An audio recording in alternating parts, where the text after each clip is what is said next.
Hello friends, तो कैसे आप लोग, क्या हाल चाल आप लोगों के। आई होप, मेरी आशा है कि आप सभी के हाल चाल बढ़िया ही होंगे। This is Nikhil Kushwaha. Welcome to let's study. Let's study में आपका स्वागत है फ्रेंड्स। आज हम इस वीडियो सेशन में डिस्कशन करेंगे जो आपके सीटेट ऑनलाइन एग्जाम हुए थे। सीटेट दिसंबर जनवरी 2022-2023 को जो सीबीएसई द्वारा कंडक्ट किए गए थे, उनके हम इस वीडियो सेशन में ऑनलाइन एग्जाम के क्वेश्चन पेपर को सॉल्व करेंगे और डिटेल में डिस्कस करेंगे फ्रेंड्स। आई होप आपको यह वीडियो सेशन आपको पसंद आएगा। अगर आप हमारे वीडियो में पहली बार आए हैं या हमारे यूट्यूब चैनल लेट्स स्टडी पर पहली बार आए हैं, फर्स्ट टाइम विजिट किया है, तो हमारे यूट्यूब चैनल लेट्स स्टडी को सब्सक्राइब करें, बेल आइकन पर प्रेस करें ताकि हमारे यूट्यूब चैनल लेट्स स्टडी के माध्यम से आपको सभी लेटेस्ट एजुकेशन वीडियोस के अपडेट आपको टाइम से मिल सके, आपको टाइम से आप तक पहुंच सकें। अगर वीडियो सेशन अच्छा लगे तो वीडियो को ज़्यादा से ज़्यादा लाइक करें और ज़्यादा से ज़्यादा शेयर करें अपने फ्रेंड्स को, ताकि जो टीचिंग एग्जाम की तैयारी करें। तो चलिए फ्रेंड्स, वीडियो सेशन को स्टार्ट करते हैं। सो फ्रेंड्स, इस वीडियो में हम लोग डिस्कशन करेंगे सीटेट पेपर 1 जो आपका 17 जनवरी 2023 को सीबीएसई द्वारा कंडक्ट किया गया था। और इस वीडियो में हम लोग डिस्कशन करेंगे मैथ्स के पेडागोजी बेस्ड क्वेश्चंस के आंसर डिटेल में डिस्कस करेंगे और समझेंगे। तो चलिए फ्रेंड्स, चलते हैं ऑनलाइन एग्जाम्स के क्वेश्चन पेपर पर जो आपका 17 जनवरी 2023 को कंडक्ट किया गया था सीबीएसई के द्वारा। सो फ्रेंड्स, ये आपका 17 जनवरी 2023 का सीटेट पेपर 1 ऑनलाइन एग्जाम का क्वेश्चन पेपर है। और फ्रेंड्स, यह क्वेश्चन पेपर आपको सीबीएसई की ऑफिशियल वेबसाइट पर आपको मिल जाएगा और मेरे टेलीग्राम चैनल पर भी आपको यह क्वेश्चन पेपर आपको मिल जाएगा। और मेरे टेलीग्राम चैनल का नाम है लेट्स स्टडी टीम इंडिया। तो आप लोग मेरे टेलीग्राम चैनल को ज्वाइन करिएगा ताकि आपको सारे अपडेट आपको मिल सके। और फ्रेंड्स, मैंने दोनों का लिंक इसी वीडियो के डिस्क्रिप्शन पर दे रखा है, तो आप लोग चेकआउट कर लीजिएगा। तो फ्रेंड्स, इस वीडियो में हम लोग डिस्कशन करेंगे मैथ्स के पेडागोजी बेस्ड क्वेश्चन जो आपके 17 जनवरी 2023 के सीटेट पेपर 1 के ऑनलाइन एग्जाम्स में आए थे। तो चलते हैं क्वेश्चन पर। सो फ्रेंड्स, आपके मैथ्स के पेडागोजी बेस्ड क्वेश्चंस आपके स्टार्ट होते हैं क्वेश्चन नंबर 46 से लेकर क्वेश्चन नंबर 60 तक आपके क्वेश्चंस हैं सीटेट पेपर 1 में। तो आपका क्वेश्चन दिया गया क्वेश्चन नंबर 46 दिया गया है, कक्षा 5 का एक छात्र हरमन एक वर्ग के गुण समझ पाता है किंतु वर्गों, आयतों एवं समांतर चतुर्भुज के बीच के संबंधों की व्याख्या नहीं कर पाता। वैन हेले के ज्यामितीय चिंतन के सिद्धांत के अनुसार हरमन चिंतन के किस स्तर पर है। तो आपका आंसर होगा दृश्यीकरण यानी कि विजुअलाइजेशन। ऑप्शन नंबर फर्स्ट है आपका राइट आंसर। वैन हेले के ज्यामितीय चिंतन के सिद्धांत के अनुसार जब छात्र ज्यामिति के अपने बोध या समझ में प्रगति करते हैं तो वे ज्यामितीय चिंतन के 5 स्तरों से गुजरते हैं। 5 स्तर है: दृश्यीकरण, विश्लेषण, संक्षेपीकरण और निगमन और दृष्टता। अब आपका अगला क्वेश्चन है क्वेश्चन नंबर 47। निम्नलिखित में से किन का गणितीय सत्यों को स्थापित करने के लिए अधिकतर उपयोग होता है। तो क्वेश्चन नंबर 47 का आपका आंसर होगा तार्किक विवेचन का और अभिगणितों का। ऑप्शन नंबर 4 आपका राइट आंसर। अब आपका अगला क्वेश्चन है क्वेश्चन नंबर 48। निम्नलिखित में से कौन से गणित का अधिगम करते हुए सौंदर्य परक मूल्यों के विकास के लिए सहायक है। तो क्वेश्चन नंबर 48 का आपका आंसर हो जाएगा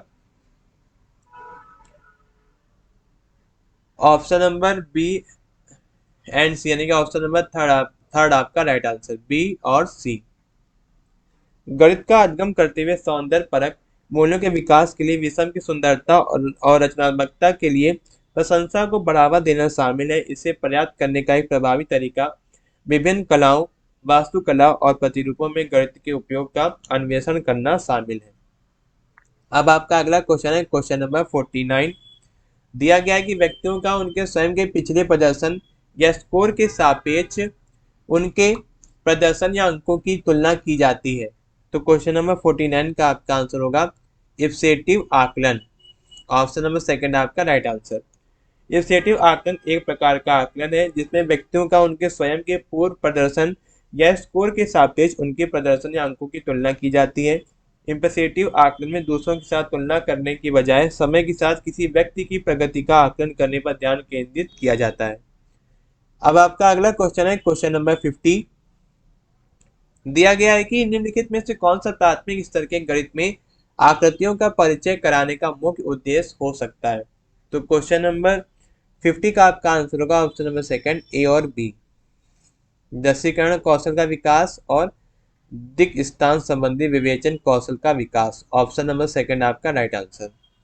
प्राथमिक स्तर के गणित में आकृतियों का परिचय कराने का मुख्य और प्रमुख उद्देश्य है कि दृश्यीकरण कौशल और दिक् स्थान संबंधी विवेचन कौशल विकसित करना।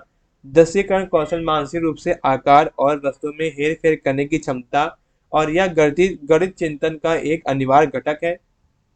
जो आपका दिक् स्थान संबंधी विवेचन कौशल में द्वि और त्रि आयामों में आकृति और वस्तुओं को समझने, विश्लेषण करने और हेरफेर करने की क्षमता शामिल है। अब आपका अगला क्वेश्चन है क्वेश्चन नंबर 51। प्राथमिक स्कूली गणित शिक्षण एवं अधिगम हेतु निम्नलिखित में से कौन सी विषय वस्तु और कौन सी वस्तुओं का संसाधन कक्षा में होना आवश्यक है। क्वेश्चन नंबर 51 में आपका आंसर होगा ए और सी। चार्ट होनी चाहिए, पुस्तकें और गुणन सारणी होनी चाहिए, और क्या होना चाहिए, मूल शिक्षण अधिगम सामग्री जैसे गणित माला, टेनग्राम, त्रिवर्णी आकृतियां, जियो बोर्ड, ब्लॉक और टाइल्स इत्यादि। ऑप्शन नंबर थर्ड आपका राइट आंसर। अब आपका अगला क्वेश्चन है क्वेश्चन नंबर 52। दिया गया है कि कक्षा 5 का एक विद्यार्थी विभिन्न ज्यामितीय आकृतियों को उनके गुणों और विशेषताओं के अनुसार पहचान सकता है, समूहीकरण कर सकता है। निम्नलिखित में से कौन सा संज्ञानात्मक कौशल सर्वाधिक उपयुक्त रूप से बच्चे के उपयुक्त कार्य को पूरा करने में सहायता करता है। तो क्वेश्चन नंबर 52 का आपका आंसर होगा वर्गीकरण यानी कि क्लासिफिकेशन, ऑप्शन नंबर फोर्थ आपका राइट आंसर। आपका अगला क्वेश्चन है क्वेश्चन नंबर 53। दिया गया निम्नलिखित में से कौन से क्रियाकलाप प्राथमिक कक्षाओं के विद्यार्थियों को दैनिक जीवन में मुद्रा अवधारणा के शिक्षण के लिए सर्वाधिक उपयुक्त है। तो क्वेश्चन नंबर 53 का आपका आंसर होगा ए और बी, यानी कि भूमिका निर्वहन, आयोजित करना और समीप के बाजार जाकर, ऑप्शन नंबर फर्स्ट आपका राइट आंसर। दैनिक जीवन में मुद्रा की अवधारणा को पढ़ाना प्राथमिक विद्यालय की गणित शिक्षा का एक महत्वपूर्ण पहलू है। यह छोटे बच्चों को मुद्रा के मूल्य, लेन देन कैसे करते हैं, बजट और बचत के महत्व के बारे में जानने में सहायता करता है। अब आपका अगला क्वेश्चन है क्वेश्चन नंबर 54। दिया गया कि निम्नलिखित में से कौन सा कथन सभी त्रिभुज समबाहु त्रिभुज है का निषेध है। तो क्वेश्चन नंबर 54 का आपका आंसर होगा ए और बी, ऑप्शन नंबर फर्स्ट आपका राइट आंसर। अब आपका अगला क्वेश्चन है क्वेश्चन नंबर 55। दिया गया है आपका, एक बालिका व्यक्त करती है कि यदि रेखा A B Rekha C D से जो छोटी है और रेखा सी डी रेखा ई एफ से छोटी है, तब रेखा A B Rekha E F से छोटी होगी। तो मापन के कौन से गुण धर्म का यह उल्लेख किया जा सकता है, यह उल्लेख किया गया है। तो क्वेश्चन नंबर 55 का आपका आंसर होगा ऑप्शन नंबर थर्ड, संक्रमिता गुण धर्म यानी कि transitive property, option number third आपका राइट आंसर। गणित में संक्रमिता गुणधर्म गणितीय संक्रियाओं और समुच्चय में तत्वों के बीच संबंधों के संदर्भ में एक मौलिक अवधारणा है। दिए गए कथन में मापन के गुणधर्म की संक्रमिता गुणधर्म कहा जाता है। संक्रमिता गुणधर्म बताता है कि यदि एक परिमाप ए का संबंध परिमाण बी से है और बी का संबंध परिमाण सी से है, तो ए का संबंध सी से है। अब आपका अगला क्वेश्चन है क्वेश्चन नंबर 56। दिया गया है आपका, कक्षा 1 के बच्चों को गिनती और अंक की अवधारणा के शिक्षण हेतु निम्नलिखित में से कौन सा खेल विधि का एक उदाहरण है। तो क्वेश्चन नंबर 56 का आपका आंसर होगा ऑप्शन नंबर थर्ड, शिक्षक शिक्षिका मूल वस्तुओं जैसे पत्थर के टुकड़े, टोकन, मोती आदि का उपयोग करके बच्चों को निर्देश अनुसार इन वस्तुओं से खेलने की अनुमति दें। ऑप्शन नंबर थर्ड आपका राइट आंसर। पहली कक्षा के बच्चों को गिनती सिखाने के लिए खेल पद्धति और संख्याओं की अवधारणा का सही उदाहरण है। शिक्षक पत्थर के टुकड़े, टोकन, मोतियां जैसी ठोस सामग्री का उपयोग कर रहे हैं और बच्चों को निर्देशित तरीके से उनके साथ खेलने की अनुमति दे रहे हैं। अब आपका अगला क्वेश्चन है क्वेश्चन नंबर 57। दिया गया है कि पाठ योजना शिक्षण के किस चरण से संबंधित है। तो क्वेश्चन नंबर 57 का आपका आंसर होगा option number first, pre active. Option number first आपका राइट आंसर। पाठ योजना शिक्षण के पूर्व सक्रिय प्री एक्टिव चरण से संबंधित इस चरण में शिक्षक कक्षा में पढ़ाने से पहले पाठों की योजना बनाने और उन्हें तैयार करने के लिए जिम्मेदार होता है। पाठ योजना प्रक्रिया में अधिगम के उद्देश्यों की पहचान करना, उपयुक्त शिक्षण रणनीतियों का चयन करना और उद्देश्यों के साथ संरेखित आकलन तैयार करना शामिल है। अब आपका अगला क्वेश्चन है क्वेश्चन नंबर 58। एक प्राथमिक स्तर की क्वेश्चन नंबर 58 है, एक प्राथमिक स्तर की गणित शिक्षिका अपनी कक्षा में विद्यार्थियों के भिन्न भिन्न समूह को वृत्ताकार टुकड़े, कट आउट्स, आयताकार पट्टियां बांट देती है। तब वह उनकी सामग्री का उपयोग कर निम्नलिखित प्रश्नों को हल करने को कहती है। तो कौन से भिन्नों का जोड़ हाफ होगा ऐसे प्रश्न। तो क्वेश्चन नंबर 58 का आपका आंसर होगा ऑप्शन नंबर थर्ड को प्रोत्साहित करना चाहिए, क्योंकि ये अनेक उत्तरों की ओर ले जाते हैं। ऑप्शन नंबर थर्ड आपका राइट आंसर।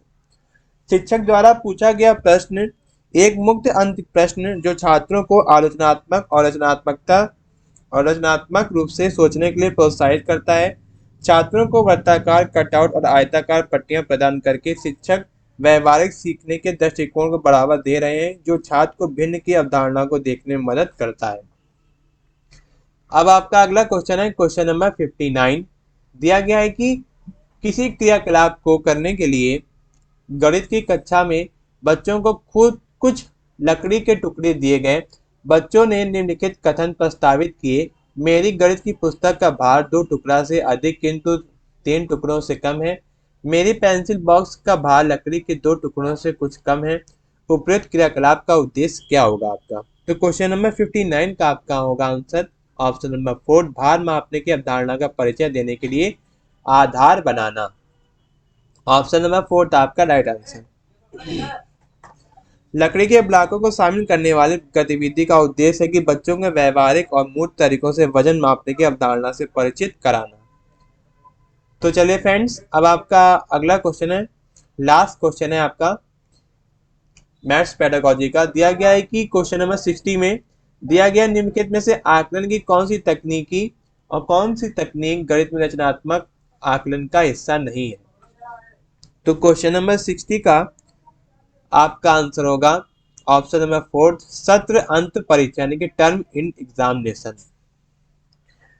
फ्रेंड्स, जो आपका रचनात्मक आकलन छात्र के अधिगम के साक्ष को इकट्ठा करना और शिक्षण और अधिगम को सूचित करना और समायोजित करने की उस साक्ष का उपयोग करने की एक सतत प्रक्रिया है। इसमें विभिन्न आकलन तकनीक जैसे अवलोकन, पूछताछ, सहकर्मी और स्वयं आकलन, पोर्टफोलियो, रूब्रिक आदि शामिल है। रचनात्मक आकलन का उद्देश्य है कि अधिगम के परिणामों में सुधार के लिए शिक्षक और छात्रों दोनों की प्रतिक्रिया प्रदान करना। सो फ्रेंड्स, आपके मैथ्स के पेडागोजी बेस्ड क्वेश्चंस यहीं पर ही कंप्लीट होते हैं। आई होप आपको यह वीडियो सेशन आपको पसंद आया होगा, पूरा डिस्कशन पसंद आया होगा। हमने सीटेट के ऑनलाइन एग्जाम्स के केवल मैथ सेक्शन के क्वेश्चंस के आंसर अच्छी तरीके से डिटेल में समझे, जो आपके ऑनलाइन एग्जाम 17 जनवरी 2023 को सीबीएसई द्वारा कंडक्ट किया गया था। और यह क्वेश्चन पेपर बहुत इंपॉर्टेंट है जो लोग टीचिंग एग्जाम की तैयारी कर रहे हैं, जिसमें आपका मैथ्स एंड पेडागोजी सब्जेक्ट पूछा जाता है टीचिंग एग्जाम में। जो लोग टीचिंग एग्जाम से रिलेटेड एग्जाम की तैयारी कर रहे हैं, तो यह वीडियो उनके लिए बहुत ही हेल्पफुल है, बहुत ही मददगार साबित होगा। तो प्लीज़ वीडियो को ज़्यादा से ज़्यादा लाइक करें, ज़्यादा से ज़्यादा शेयर करें अपने फ्रेंड्स को, ताकि यह वीडियो उनके लिए बहुत ही हेल्पफुल हो, बहुत ही मददगार साबित हो। और हमारे यूट्यूब चैनल लेट्स स्टडी को सब्सक्राइब करें और बेल आइकन को प्रेस करें, ताकि आप तक सभी लेटेस्ट एजुकेशन वीडियोस के नोटिफिकेशन आपको टाइम से मिल सकें, आप तक टाइम से पहुंच सकें। अगर मन में कोई डाउट हो तो डाउट क्लियर करने के लिए कमेंट बॉक्स में कमेंट करें। I will try my best reply to all. Thank you guys, thank you for watching my YouTube channel videos. मिलते हैं अगले वीडियो में, जिसमें हम लोग डिस्कशन करेंगे सीटेट एग्जाम का नेक्स्ट सेक्शन या next question paper. Best of luck for your teaching exam. मिलते हैं अगले वीडियो में। थैंक यू, धन्यवाद।